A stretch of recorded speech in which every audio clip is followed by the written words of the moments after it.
Welcome into another episode of Pump It Up, a Kentucky baseball podcast. No, we don't have buzz cuts, but yes, we're going to talk some Kentucky baseball this week. A huge week, really a huge 3-week stretch here for the program. We're going to discuss it all here on Pump It Up on the KSR YouTube channel. But first, Pump It Up, as always, is presented by Friends of Coal.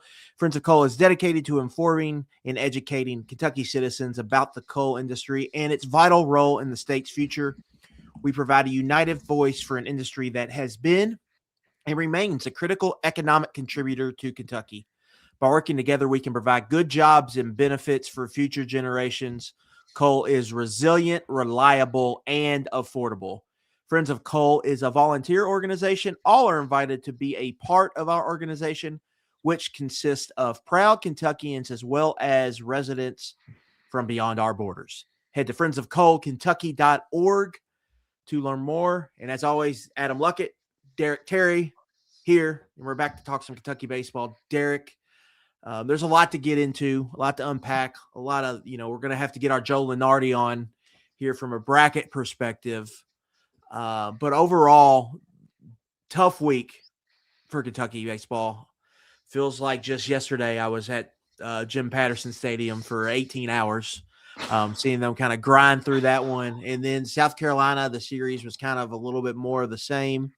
Then they were finally able to get a big monkey off their back on Sunday in a game that felt bigger than just any single win. But also I said that about, Braxton Van Cleve's walk-off against Vanderbilt. So we'll see what they do with this. But obviously a big moment. It was a pretty tough week. They were able to salvage it a little bit, but they've kind of backed themselves into a corner now here and going into the last 3 series of the season. Yeah. Where to start, right? With I want to go back to Friday because that was one. It feels like there's one game every series like it that it just leaves you shaking your head and thinking if one or two things go differently, you're feeling totally different about this team. And to me, that was Friday night. Had I told you, I think it was last Wednesday when we recorded, that on the night that Jackson Jelkin takes the mound against South Carolina, the offense will score 9 runs, you would have felt pretty good about a win, right? Sure, absolutely. Most likely. Well, it didn't happen. Did not happen. I think for my money, that was his worst start. I know the Auburn one got away from him too. So really that's back-to-back road starts for him, opening a series where they kind of got ambushed out of the gates. This one was just, they got crushed, right? 3 straight singles and a grand slam to start the game. Then he hit the next guy, came around to score, I think, an unearned run. So, you did a good job in the top half of the series, top half of the first inning of the series. Getting Tyler Bell driven a run there, and you got an early lead, and then you're in a hole that honestly the offense climbed out of right in the next half inning. So yeah.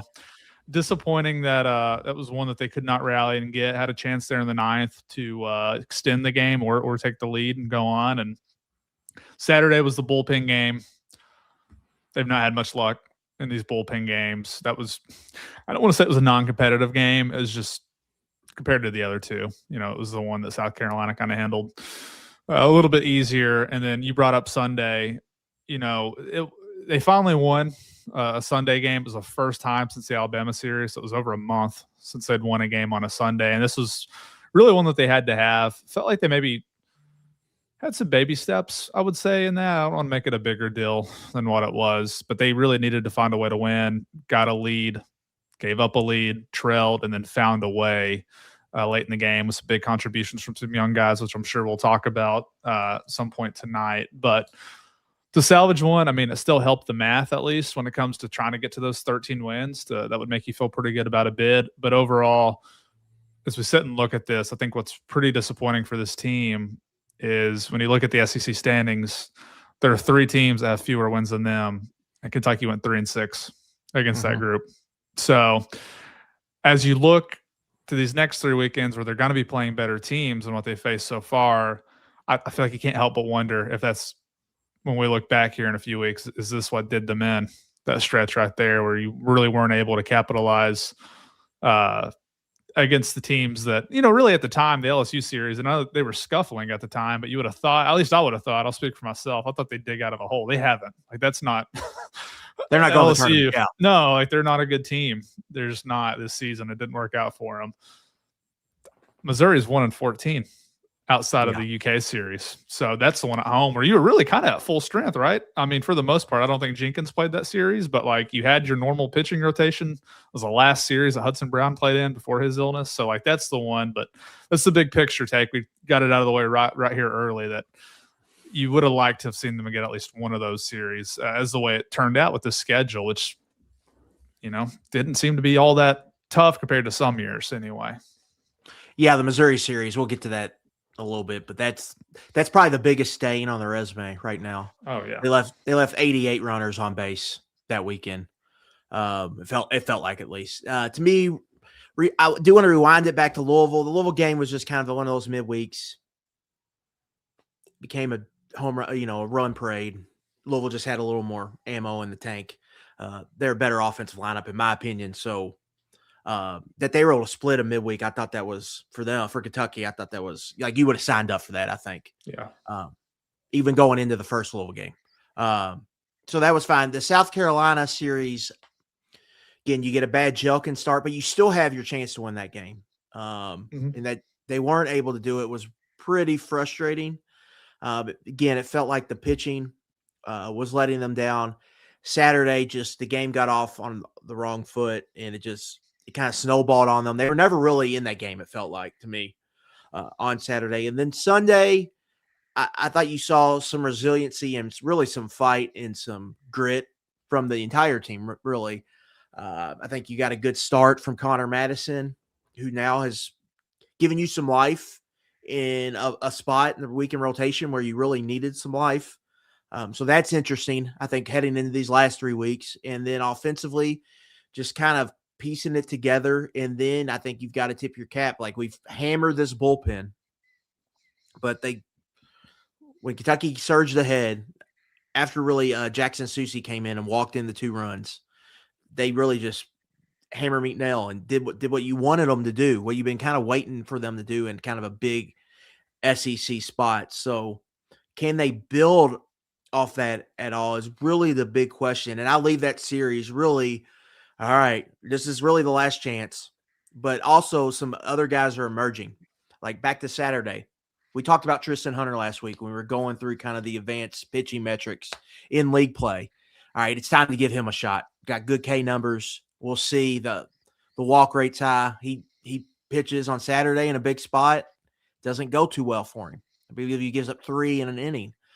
Then we talked about Jack Sams, right? Like maybe you just need to throw him out there and see what happens. And they did again, and he did the thing again, right? He works around a double, gives them 2 in. It gives them really 6 outs in the game when the offense hadn't really got it together yet. And like, it felt like they were teetering. Like, to me, it felt like they were very much on the edge, about to fall off the cliff, and he kind of stabilized. So it's like, oh, okay, hey, now they got something with him here. And then Braxton Van Cleve, like, he has the inning, the RBI single, and then has kind of a mini little league home run when South Carolina's throwing the ball all around the infield. And then I think Caden Cloud, they insert him in the lineup, and we talked about it just last week with him. It's like, he can play the defense, he's an upgrade there, but can he hit? Like, they need him to hit if he's going to play. And he hit a bomb right there when right after the Van Cleve incident. And then we've talked about Ethan Hindle as well. He's starting to get a little hotter. So you're seeing a little bit more on offense, but can they get enough pitching? And that's kind of where we're at. And they're heading into this kind of huge 3-week stretch, which it was a bad week, but I do think there's some things that they can maybe pull from and build off of here as they, kind of move forward into this big weekend series against Tennessee. Yeah, no question. Tarnish had a great week too. Great weekend. I actually don't remember much about the Louisville game with him. You probably off the top of your head might have a better idea than him. But I know at South Carolina, I think he ended up with like 7 hits for the weekend, several extra base hits. Hit his first home run in SEC play. So Tarnish was 2 for 4, 2 RBI in the Louisville game. Solid. Yeah. That wasn't anything special that I don't remember off the top of my head, but solid, had a double, just a solid game. So yeah, he's playing good baseball right now for Kentucky. Yeah. I think Van Cleve's been a pretty big spark, I think, for this team. He's had a hit in every game that he's played in. Obviously the Grand Slam was the biggest swing of all those. But to come through the other day with that RBI, hitting the ball the other way, just not trying to do too much in that spot. He hit it. South Carolina had an alignment there where there's a lot of space on that side of the field, and he just drove it right through there. So he brings in the game time RBI and comes around to score to give him the lead. And then you mentioned Cloud, and I wrote it in my story. I felt like between Cloud, Van Cleve, and Sams, that was the most they've gotten out of a freshman group in one of these SEC games, which is a really positive sign. I mean, all those guys played big roles in winning that game. To me, Van Cleve is like a must start right now. You got to roll this out as long as it'll take you. I don't know that, if in 2 weeks he's cooled off, then maybe you reevaluate. But for now, I think you got to do it. Cloud's still probably not quite there for me, despite the home run, which you could see him tapping into like the raw tools that are there. He had a very similar home run in the fall against West Virginia at Prasco, where it was just like, oh my God, like how far he hits the ball. I mean, that ball is hammered at South Carolina.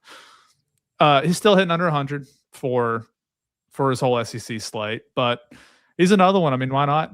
This series right here, especially if Hudson, I don't know if Hudson's going to be back or not.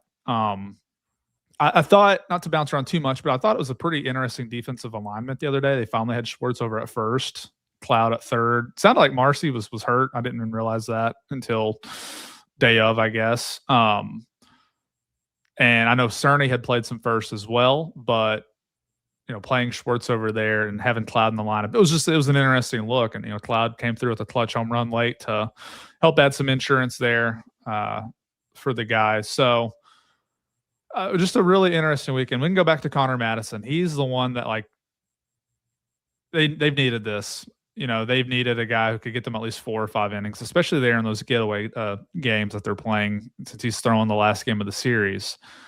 If they could get in a spot where, even if it's not Nate Harris who comes back or whoever it might be who ends up starting one of those other games, like I guess what I'm trying to say is he gave the inning numbers that were very similar to like a Nate Harris. So if you could find one other person, because it's almost like the bullpen games have just switched now, right? Like the Boone game on Saturday was essentially not every outing, but a few of those Cleaver outings were like that, where it was like, okay, well, you still got to go cover 8 other innings with the guys out of the pen. Whereas if you had someone like Harris who'd been giving you 4 or 5 innings, and then someone like Madison can give 4 or 5 innings, like all of a sudden you're cutting a lot of innings out of the pen. And I think that will be the hope, no matter who it is. I don't know if they'll start Boone again, if Harris is going to be back. Nick Mingione said on his radio show that he's getting looked at again by the doctors. We'll see what that leads to. I don't know. We'll see what it leads to. I don't want to speculate on that because I don't know. So either he'll miss a third consecutive start, or he might be able to make it back. We'll see. But regardless, what he's been able to give them, I mean, he gave them more than just a decent spot start. He struck out 8 guys. He was left the one changeup out there that got hit out, and then had some bad luck there with the line drive that should have ended the inning. I mean, it was hit well, but it was initially ruled a hit out there left to Campbell and got changed over, which that's who I was thinking of. Luckett. I was like, man, that really stinks for Madison if they're going to leave this as a hit, because his line is going to look a lot different. I thought his line was going to look worse than how he actually pitched in that scenario. So he's been a positive step there, I would say, for Kentucky to at least have somebody out of the back end of that bullpen who can give them a little bit of length. And, they'll need that. I mean, he's one that he's got to me, he's like Van Cleve in my eyes. You got to stick with that for however long it's going to go. And what they end up doing with Cleaver, I think, will be interesting, man. Honestly. Yeah. Like, he's 100%. Not really thrown. And it's like, well, if Harris is going to be out for a little bit, do you consider going back to him just to see what happens? Because he's really just not being used right now. And I'm not so sure that, I don't know. It's just fascinating to me to see what happens. Yeah. With Cleaver, I do wonder if, like, they just wanted him to do an inning against Louisville, and then the pitch count got too high, and then it was just like, let's just save him and keep him fresh for a different spot. Because I honestly thought they might do like this little double dip thing with him and Madison at the beginning, Madison 3 and then maybe Cleaver 2 or vice versa, and try to get to the 6. But they, you haven't needed that, I think, with Madison. And you mentioned the Scott Campbell error. The Louisville game, back to that game, I thought they were bad on defense. Yeah. Schwartz was struggling behind the plate. He's not playing probably his fifth best position. Right, behind, play in the crouch. So that start with that. I thought there was a couple plays Bell I think could have made that he didn't make, and Campbell had a bad read on kind of a line drive into left that I thought he could have caught when it came off the bat there at the stadium. And then obviously, that what happened against South Carolina, that's tough. Part of me thinks they put Cloud in the lineup just maybe try to shore up that defense, because the defense sneakily right now has been a problem, and that's something I'm going to be watching really close in these last 10 games. These last 10 games are like tournament games to me. These are essentially postseason games for Kentucky where they've put themselves in, and the defense has to be clean. It's something that I thought they were really clean early in the year, and it's kind of gotten away from them here, and that's something they've got to get fixed. But to Madison, I've got the numbers pulled here, Derek. I want to point out to people, too, South Carolina was probably the worst lineup he's faced. Like that Miami, Ohio lineup he faced got some guys in it. Like they can hit. And that was his first start. He's not given up more than 5 hits in a start. He's gone 3 innings, 4 hits, 3 innings, 0 hits, 5.1 innings, 5 hits, 4.25 hits. One of those 3 inning starts was against Louisville. He's getting strikeouts, which has kind of been a problem, I think, for the staff a little bit when Jelkin's not on the mound. It was a big problem in that Louisville game on Tuesday. I think they had 4 strikeouts as a team the entire game. So when you're not striking out, your defense is struggling. Of course the other team, and you're walking in runs, right? Of course these teams are scoring a lot of runs on you. If you can find the strikeout button a little bit, it makes things, I think, easier for everyone. And Madison's given them some Ks here.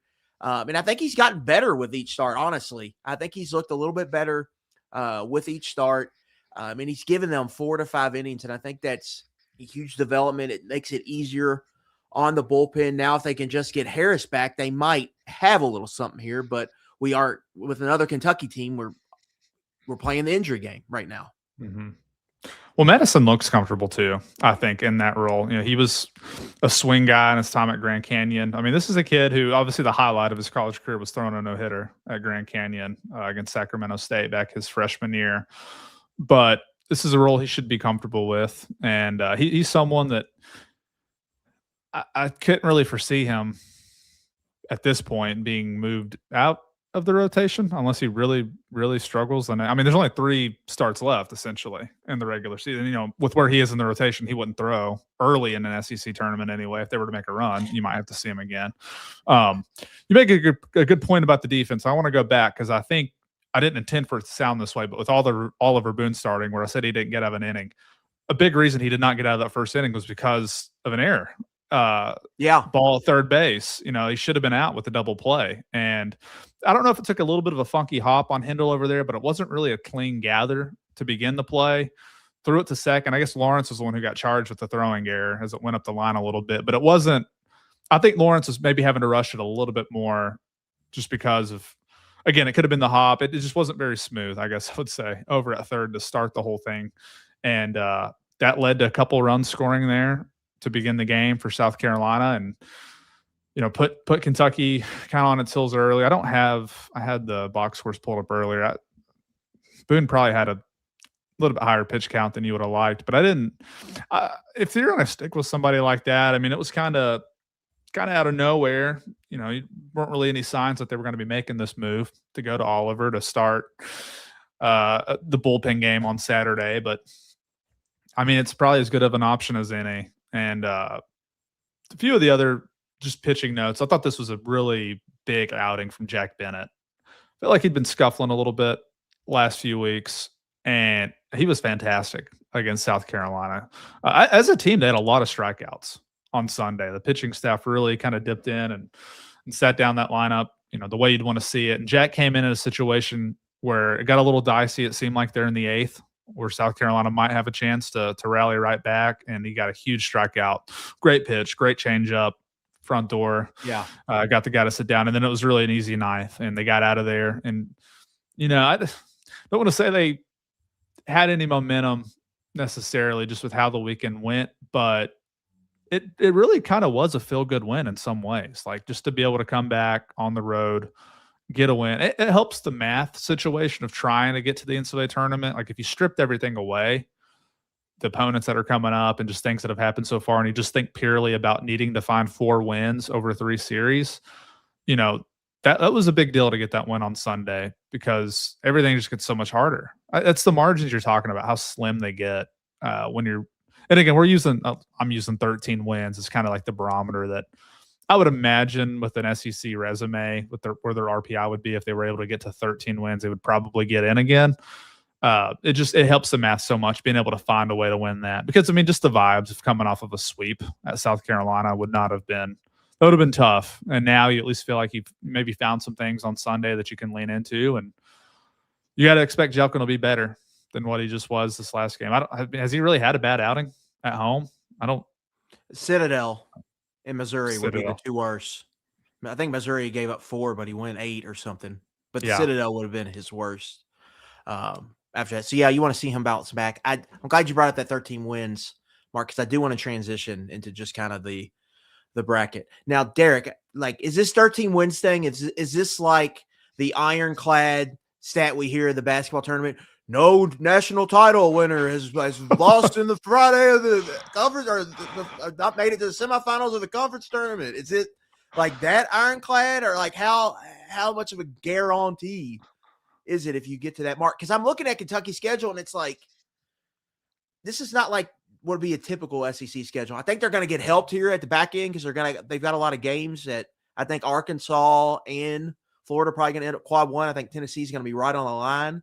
So that's going to help, obviously, but it's not necessarily the typical SEC schedule you would play because you look at the standings in the bottom 5, they played them all, right? Like they played all of the worst teams. So like I do worry a little bit if they don't get to that 13 number, or if they get to 13 but don't get above 13. Yeah, let's just say.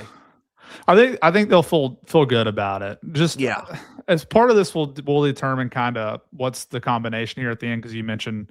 The only 3 for sure, like Florida's going to remain a quad 1 no matter what. Like they're not falling out of the top 60 or whatever it is for road games. So that's going to remain quad 1. Whereas with Arkansas, they're 29th, at least they were earlier today. And then Tennessee's 31st. So either way, there's a high level quad 2. And it's 1 to 30 at home. 1 to 30 is quad 1 at home. I think you would have to see the rest of the bubble to really know, how much in danger they might be. It felt to me earlier in the year, I remember talking to somebody that it felt like if there was going to be a year where a 13-win SEC team got left out, it might be this year, just because it looked for a while like the league was not as strong as it had been prior. This program in particular, which it's been almost 10 years now, and the SEC's changed a lot. Obviously, there's more teams in the league now, and just the conference as a whole is just really even better now, I think, than it was then, just the overall depth. But Kentucky's been left out before with 13 wins in 2017 with an RPI that I think was like around 29.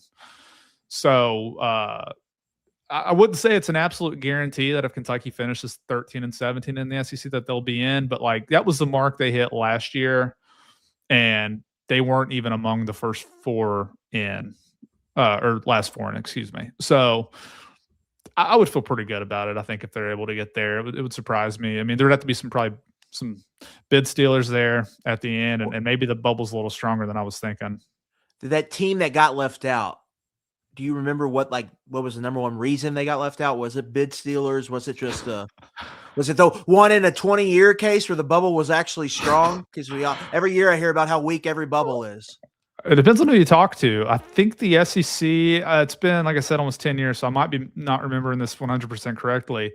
There was a thought, the SEC already had a lot of teams that got in. I think they had already set a record for how many teams got in the field, and there was a thought that basically it sacrificed Kentucky, for, I think it was Northeastern maybe, who got in over them. That was, I don't want to say anyone at UK officially ever said that or anything, but I know there was definitely a thought amongst some people that it was pretty surprising because Greg said he won't let that fly anymore. He's more established now. He will.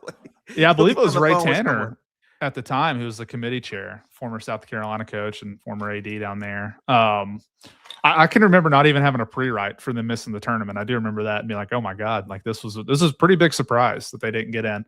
They were another team though. They had played kind of bad down the stretch. They had a lot of injuries that year. They didn't close very well. And I did wonder a little bit if kind of recent play had done that. And that was the thing with this Kentucky team that I wondered if they did find themselves in an absolutely true bubble, like head-to-head scenario, how much might it affect them that they didn't play well against teams that aren't going to be in the tournament, against the 3 worst teams. Like that Missouri home loss is brutal. It just is. I mean, yeah. Like I mentioned, this is a team that's won 1 game outside of the UK series, and it was against Tennessee, who Kentucky will see this weekend. But I would still say, like, if you're just playing the odds here on April 29th, that if they get to 13, I would say they probably will get in. But you would really like to anything above that is going to be a lock. Like if they do get to 14, which is, I wouldn't bet on it, but it's not like out of the realm of possibility that they could sweep a series and win 2 in another series and just take 1 in another. Like I'm thinking about the math here, and that's why I thought Sunday was so important, because it gives you, still a few pathways here. Mm-hmm. I've not seen enough. Yeah, like I've not seen a ton from this team that would make me think they're going to sweep somebody. But if you think about 2023, they were in a spot that they weren't struggling horribly, but like they were kind of teetering a little bit, and they got a huge sweep against South Carolina at home, basically solidified them after that they were going to be in the tournament. And then last year against Oklahoma, which is a little bit later on the schedule than what this series is. I think it's 1 week early, because I believe that OU series was the next to last regular season SEC series, because they didn't win another SEC game after that. They got to 13 though. So it was kind of an unexpected sweep. That was a ranked Oklahoma team that came in here. So if you're looking at a spot in the calendar the last few years where this team's kind of come through with an unexpected sweep, it was right around this time. But if you just think about the math, Luckett, it's like you want to keep – there's 2 trend lines that have been going on with this team. They don't get swept, which is a good thing, but they've not been able to win a series since the opening weekend. You're going over a month now. A month and a half, 3. really. They've got 3 in them right now that we know of. Yeah. So if you're playing the trend lines, you're going to get to 12, which is not enough. So – the good news is you have 2 of these series at home. The easiest way to do this is just to win one of those and avoid the sweeps. That gets you 4 wins. But if you're able to, there's, like I said, a few different pathways. You could get swept at Florida theoretically and still win both home series. 2 games to 1. It still gets you the number that you need here. So, that there's a way here. I don't know. I thought the bracketology that came out today was interesting, because like they're clearly kind of viewed now nationally as like it can still happen. They can still be in the tournament, but there's also a world here where we're really, for the first time in all this bracketology, they're in a spot where they might not make it. So yeah, they're on the bubble. They're on the bubble. Yeah. With 10 games left, they are officially on the bubble. I think the math part is really, I'm glad you brought that, because that's where the South Carolina win on Sunday was so big, right? And that's why last week, if you could have just gone 2-2, like you really, because then you could have played to the trend lines and you're probably in. And if you're a lock, and then you might be getting, like, if you got 4 wins, you might be getting close to that last 2 territory. So you're looking at it like they need to win one of these series, and really, these 2 home, you've got 2 home swings at home. You need to win one of them. If you can win both of them, great. You'll be in great shape. But you need to win at least one of them. And Tennessee stands out as maybe the most likely one, and it happens this weekend. And again, the Missouri one, like that is that's like when Kentucky basketball lost to Evansville, we didn't get to see the selection because that was the pandemic year. Yeah. But that was like a seed and a half loss. I think a lot of fans think that team was going to be like a 2 seed, but really that team was probably going to be like a 4, because that loss was, that was one of the worst losses that I think like a top 15 college basketball team has had in recent memory. Because Evansville went like 8-24 that year or something, and they were like 2-16 in their league, or something. That's what the Missouri one feels like. Because Missouri fired the coach after. Fired him middle of season. Walter McCarty. So that was one of the Missouri game. All their metrics are bad, and you look at it out. They're the Missouri sweeps, like the Missouri Brooms. Essentially, everyone sweeps them this year, and they're probably going to have a coaching change. And so that was really tough loss for Kentucky. There was really 2. You blew them out on Saturday. And then there's 2 games you probably, you should have won and you just couldn't figure it out. So that one stands out on the resume the most. Outside of that, the resume does not look like it's a pretty good resume to me. Like, I think you wish you had more quad 2 wins, but you've got the winning record in quad 1, and then you've got these road wins that I think are going to travel in the selection process. If you can keep that quad 1 record around 500, you've got the win over Auburn.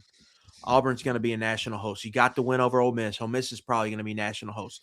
You get one over Florida. That would be a big win. You've got the sweep over Alabama, who's kind of sliding right now, but RPI still really likes them a lot, and they're on track to host still, even though they've kind of went through a little lull here in April. But I think the resume overall, it looks in pretty good shape. They just need some more wins in those left 2 columns, and they're going to get 9 swings at them here over these next 3 weekends. And winning record, you're in great shape. But I think if you get to 4, you're probably in pretty good shape, even though you would probably be really close to the bubble. And on baseball, do you know like how much injuries play in factor? Do they bring that up at all in the selection process, or is it just kind of it is one year, it's not the other year type of thing? Because I know in basketball that's become like a talking point. Yeah, yearly here recently. That's a good question. I honestly don't know. It certainly did not factor in 2017 when they got left out. Yeah. It didn't seem like the committee cared about it then. That's hard to say. I mean, to me, like the Hudson Brown thing has been a huge loss that he's not been there for 11 games, and you're playing a 4th string catcher at times. I mean, I think whether it affects the committee or not, we'll have to see. But I think in terms of just how you kind of shape the season from someone who follows the team from like a fan perspective, I mean, it matters. You could talk to a few different people and they'd probably to varying degrees tell you how much they think it matters. It's one of those things where it's like, well, next man up, you still got to play the games and this and that. But thinking about this resume too, like in terms of where Warren Nolan has them, his predicted team sheet, which I do like to look at, he still has Kentucky going 11-19. So whatever computer metrics he's using, only sees 2 more wins right here, 2-7 to finish actually, which would be pretty rough if 1-2, 0-3, 1-2. Yeah. That's kind of what he's projecting. Yeah. So you mentioned that Alabama series, they're still 6th right now in the RPI. So that's like a phenomenal sweep on paper that they were able to beat a top 10 team 3 times. He does predict them to drop a little bit more for whatever that's worth. But he also does have Tennessee finishing quad 2. You mentioned, I'm with you. I think Arkansas is ultimately going to end up being a quad 1. So really, it's going to be 6 more games potentially that they have against quad 1 teams. And if you can win half of those, if you get 3 more quad 1s, you're 3-3. You have a winning quad 1 record, most likely on Selection Monday, depending what happens in the SEC tournament. At 500 at worst. If you split those, like if you just went 1-2 against Florida, 2-1 against Arkansas. So they're in a spot here they've just made it hard on themselves, really, in terms of not being able to beat Missouri at home, the LSU series and Ole Miss. Like LSU in particular, that Sunday is one that just you get a 7-run lead and they end up getting blown out in the game. So these are touchdown. And you mentioned all the missed opportunities against Missouri. Numerous ones in both the Friday and the Sunday game in that series. So doesn't do you any good now to really harp on it. It just is what it is. So you got to move on. And you mentioned you already have 9 chances. I mean, this could still go a few different ways. You could end up kind of where Warren Nolan's predictive sheet has them, which is pretty firmly out of the tournament. Like you're not getting in at 11-19. But you could also be in a spot where they have 14 wins or so still. And, it's why you play the games. We got to see ultimately what ends up happening. I know they've just been a pretty big push to get a pretty good crowd out here. Saturday might be a little tougher. Derby day going on there. That's an afternoon game over at KPP, but I don't know. You want to make any predictions? Yeah, I think this is really the swing. I think it is the swing series. And I want to get into that a little bit before, and then we can kind of play it out. But first, we are thrilled to have our friend Andy Ludicky sponsoring our baseball coverage this spring. He's a big baseball fan, and from his line of work, he has seen firsthand the fantastic traits that baseball players bring to the franchise world. Are you sick of your job, ready to leave the corporate rat race? Want to diversify, build wealth, and or leave a legacy? Have a job and want a side hustle? Andy can help. Andy is a franchise consultant as well as franchise owner and helps people find franchises that fit their skill sets, passions, and financial requirements. His services are 100% free, and he's here to help if you have any questions about business ownership. Head to myperfectfranchise.net to learn more, or you can text or call Andy at 404-973-9901. And of course, we've talked about it a lot. Not really a 9-game run here for Kentucky baseball till the end of the season, till selection show. This 9-game run will determine whether they are in the field or out of the field. And to me, Derek, I look at this Tennessee game. This to me is the swing series. I personally think you win this series, I think they're in the tournament. I think if you lose it, it's hard for me to see them in the tournament. I think this is the weakest of the 3 teams you're going to play. It's one of the 2 at home. It's just one I think they've got to find a way to win this series. I think this is going to determine where they get in or not. And again, I think they got kind of the momentum card, the get off the mat card. I think they played one of those against South Carolina. I've talked about on 11 personnel, like you only have so many like rally the troops moments in the football season. I'm not willing to say how many there are in a baseball season, but it does feel like they've played these cards a couple times. And I don't know how many more cards Mingione has left to play in his back pocket there. So it feels like they've got to cash in on one of these moments. This feels like one. If they're not able to do it this week, it's hard. For me, it's hard to project it. No, if they're not able to win the series this weekend, because then it's what would that be? 8 or 7 in a row? They'd be 1-7 in SEC play. Just series. It'd be hard. It'd just be hard to overcome, I think, at that point. Yeah, and then you're looking at a spot if you do lose 2 out of 3 the series that you gotta find a way to go 3-3 from that point on against 2 teams like you mentioned that I think are better than Tennessee. Bulls are a pretty interesting team coming in here. Obviously, most people know they got a first-year head coach who got promoted in the fall. A really weird time for a coaching change when Tony Vitello went to the San Francisco Giants.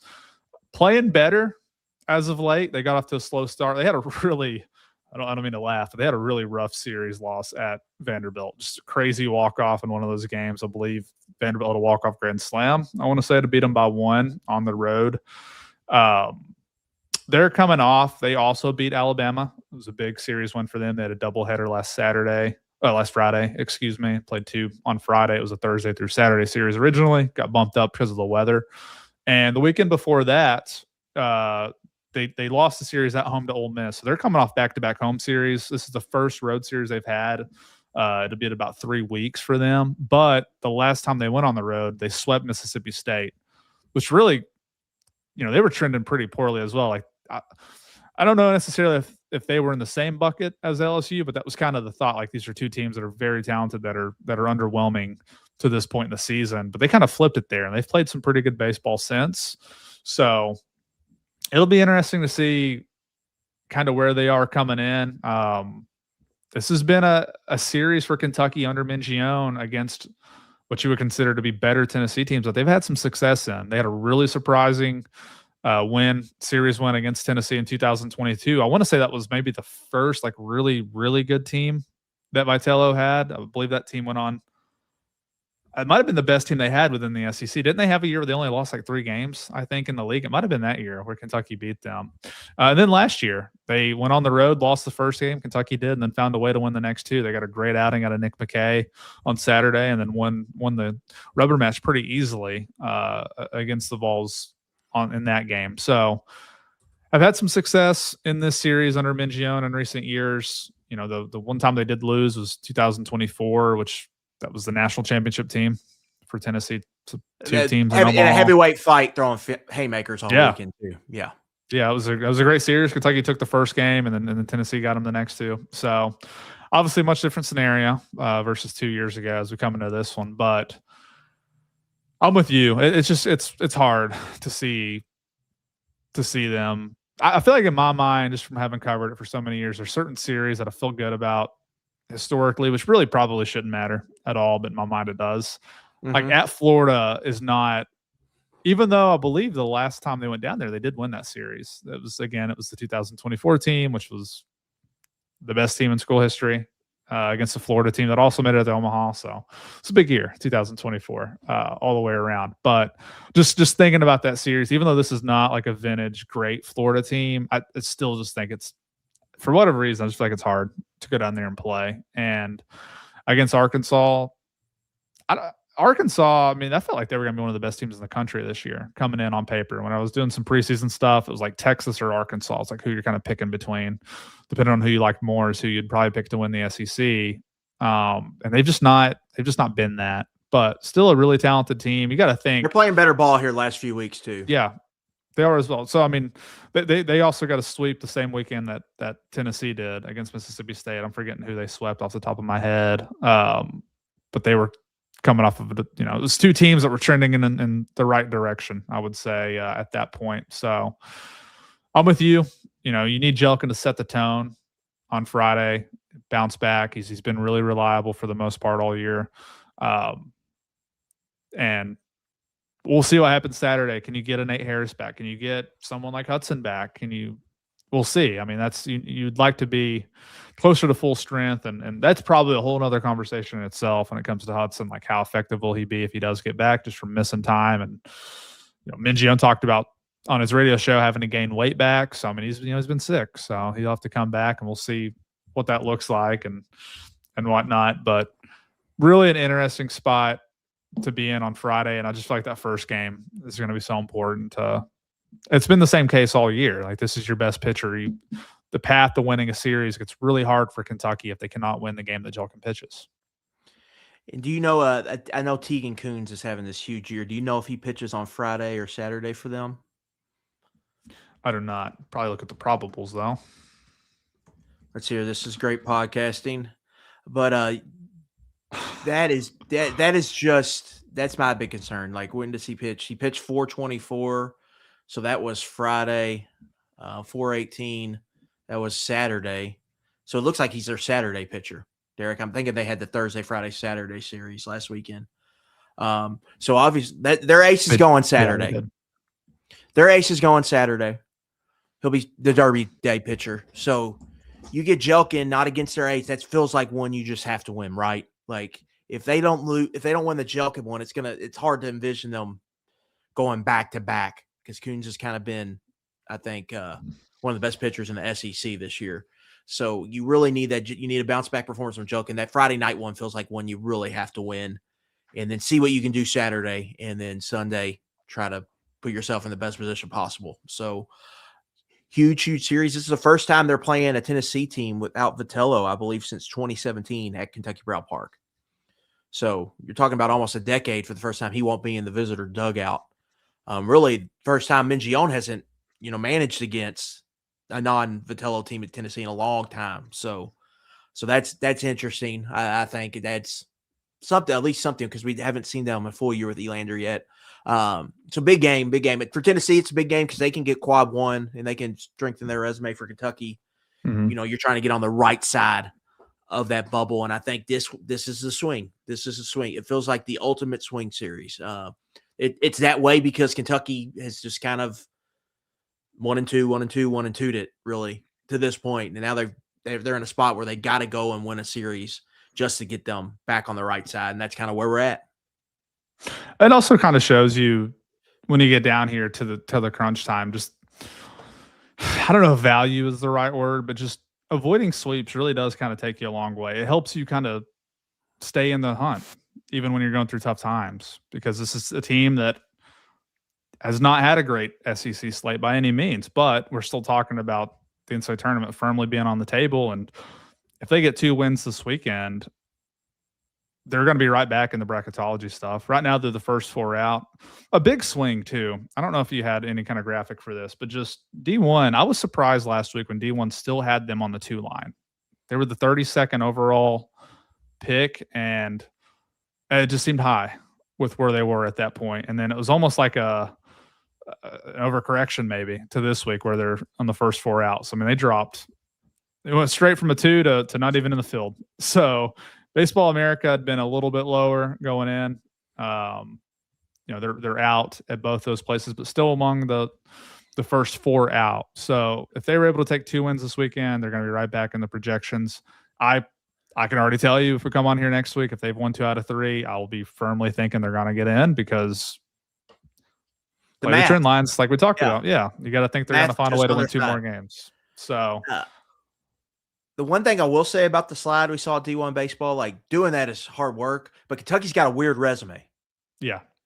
Weird resume because they've got first time you look at there's 2 things I think you look at when you start diving into these sheets and you're doing these bracket projections. One is just what the metrics are. So like here, it's just RPI. So you're looking at your RPI score and then your non-conference RPI to see what did you try to schedule well? And you can make an argument. Kentucky doesn't schedule anyone in non-conference. I think some people will make that argument. But with how the road games are, you get credit for these road games. Kentucky plays a lot of road games in non-conference. Their RPI is good. So you got Kentucky checks that box. They were, till that last week or till now, they were like top 30, I think still. So they checked the RPI box. And you got the winning quad 1 record.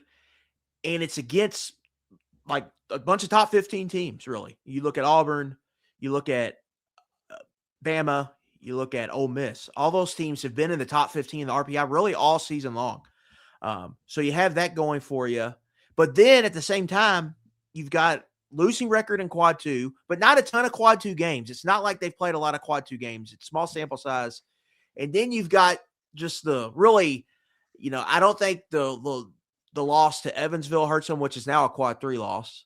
I don't think that hurts them a ton. The random midweek loss to Morehead State, I don't think hurts them, but it's the Missouri. The 2 losses to Missouri are really the ones there. So I just think they had a weird resume. And then I think losing the series to South Carolina made that quad 2 record look a lot worse, and it was easier, I think, to bump them down after that. They just kind of got a weird resume. But now the resume will balance out, at least in my opinion, these last 3 weeks because they're playing 9 quad 1 and quad 2 games. And so the quad 1 and quad 2 quadrants are going to get filled out, where right now, specifically in quad 2, it's a little light. And you're going to see those start to get filled out. And then what they do over these last couple games really will determine it for me. If they're over 500, they're getting in. If they're under, they're on shaky ground. And if they're 3-6, they're not playing in postseason baseball this year. I think when we talked last week, it felt like the vibes really weren't great. How do you feel coming out of that South Carolina series? Because for some reason on Sunday, I felt like there was still hope in a way, whereas maybe on Friday and Saturday, I was like, man, I don't know. Just it feels bad, but I feel like in the way that they won Sunday, that it's maybe still some fight left in this team. I'm with you. I think they honestly needed to win a game like how they won it too. I don't know if I would have felt that way if they just won that 8-2, right? So yeah, and just winning a game on Sunday, I think, was big for them. They hadn't won a Sunday game all year. Really, it felt like since the Green, I guess the Citadel series. Alabama was the last time.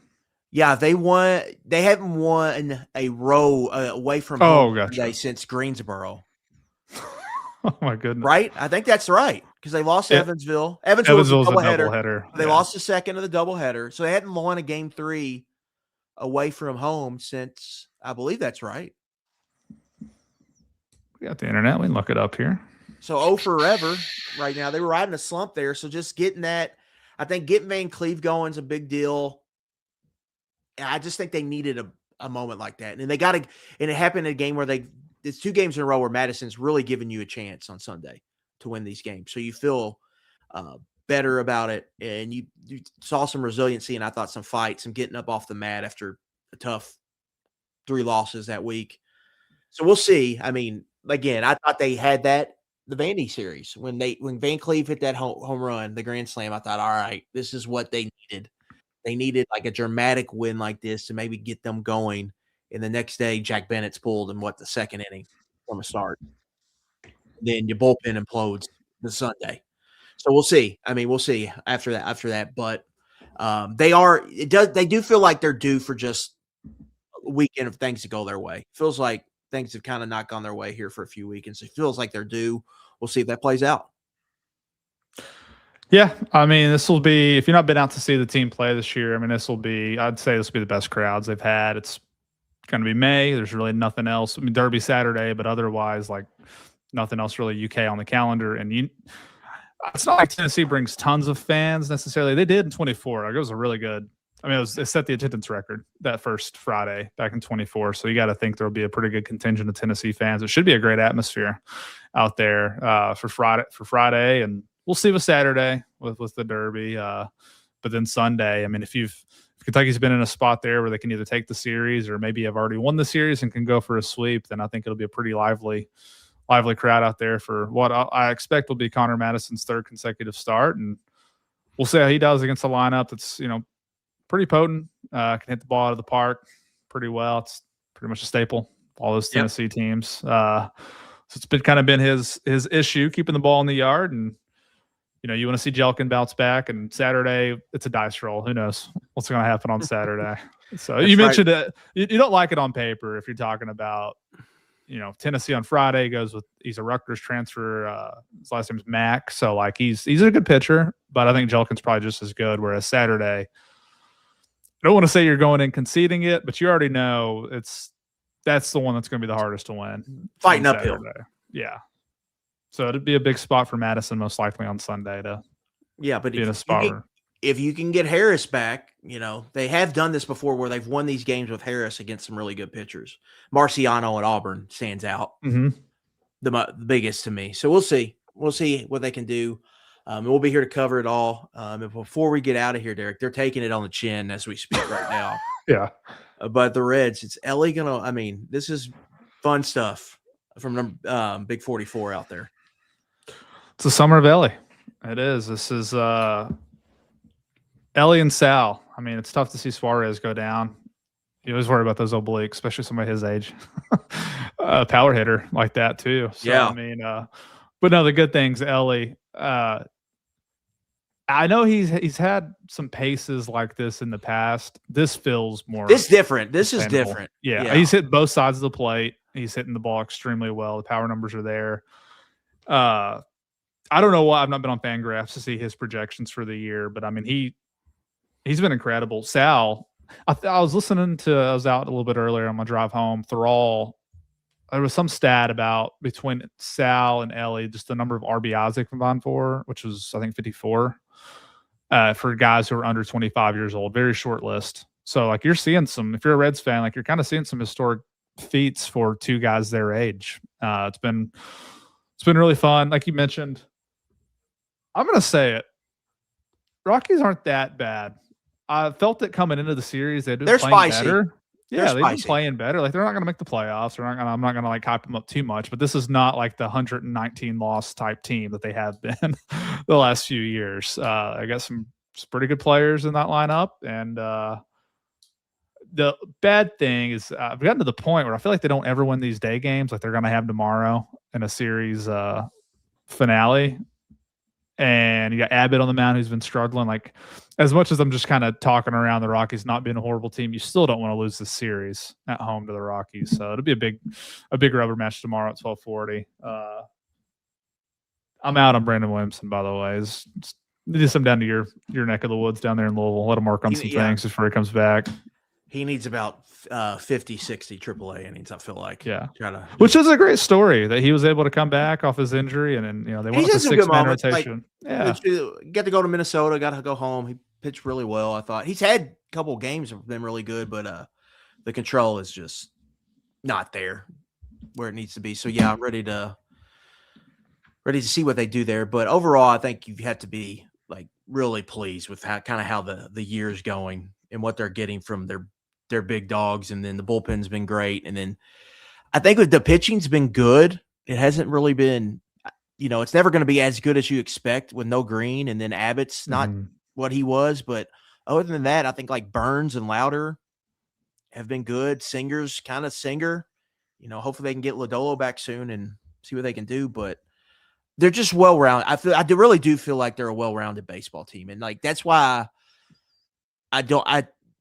it's just not, it feels different than maybe the run they had where they would win, go 15-10 or whatever, or go on a run. at different times, specifically last year. It just feels like they're more well-rounded and they just play, I think, a cleaner brand of baseball. And I think this is built to kind of last through the year. That's why I'm excited, at least, because I think what Ellie's doing from the right side is to me, that was the biggest thing with him, is just the right side. It just felt like there was such a big drop off when he went to the right side. And now he's hitting like this from the right side. And then you're seeing him, I think, take the ball the other way and everything get come. You can just see him getting better. I think you don't have to be Benny Baseball to see it either. Like if you're watching him consistently, you just see the improvement he's made. And that's a huge deal. Yeah, they're in an interesting spot too, as one of these teams that after tonight, if the score holds, they're losing 8-0 as we record this. They'll actually be negative in the run differential, which some people point to as possibly a sign of regression to come. So they could be a half game up with a negative run differential within for the season. But I felt like the pitching's probably due to take a little bit of a step back. You mentioned they're still without Green and Lodolo. The bullpen's been really, really strong. There'll probably be some stretches here where they don't perform quite as well. You saw it on Sunday against the Tigers. We're starting to see it here recently. Like the mid-relief guys are getting pounded here in some of these games. But I do think the offense got off to such a bad start that also wasn't sustainable. Like they were going to be better offensively than what they were to start. They got the huge weekend from Lowe. He's still in there. It's like better depth too, because when you think about losing Eugenio, if you would have done this 1 or 2 years ago, some of these Reds teams, like that would have been a massive issue. Whereas, you still want Eugenio out there, obviously, but like with what Lowe's been able to give you, it doesn't feel as substantial. I still like Blade. It just feels like the last point I'll make when we wrap this up. Like this time last year, they had Tyler Callahan playing, Jacob Hurtubise, Blake Dunn. Like they have big leaguers now. Like there's really nobody on this team positionally that I think like just does not belong on a big league roster. You have guys like Hines who are still trying to figure it out. They might stick, they might not, but it's not like you're counting on those guys every single game or whatever to come through. And you have some other options that can help you. So I do think you got to give some credit to the front office and maybe it was just part of this just being time, just having time for guys to develop into solid big league players. But like you're getting the leap from Ellie. Sal's been massive with how good he's been. I think even the loftiest expectations he's probably exceeding at this point. So it's been a fun first tonight's game 30. So still a long way to go, and this division appears to be very, very good. But I do think it's going to be a fun summer for us Reds fans who, quite frankly, haven't had a whole lot of fun summers in our lifetime watching this team play. Yeah, maybe we could just trade to the AL Central. Maybe a lot more fun. Could be a lot more. The summer could be a lot more fun. But we'll be back to talk some more Reds. We'll be back to talk Kentucky baseball. Big series for Kentucky. We'll be covering it all. Make sure you're checking out Derek, his Twitter, back at Central, and then live coverage. KS Board. Obviously, we'll have recaps up. Me and Jeff Drummond throughout the weekend. Huge series for Kentucky baseball. We'll be here to cover it all. And we'll be here to talk, about it next week. Whatever happens at Kentucky Proud Park. Derek Terry, I'm Adam Luckett. We'll see y'all next time.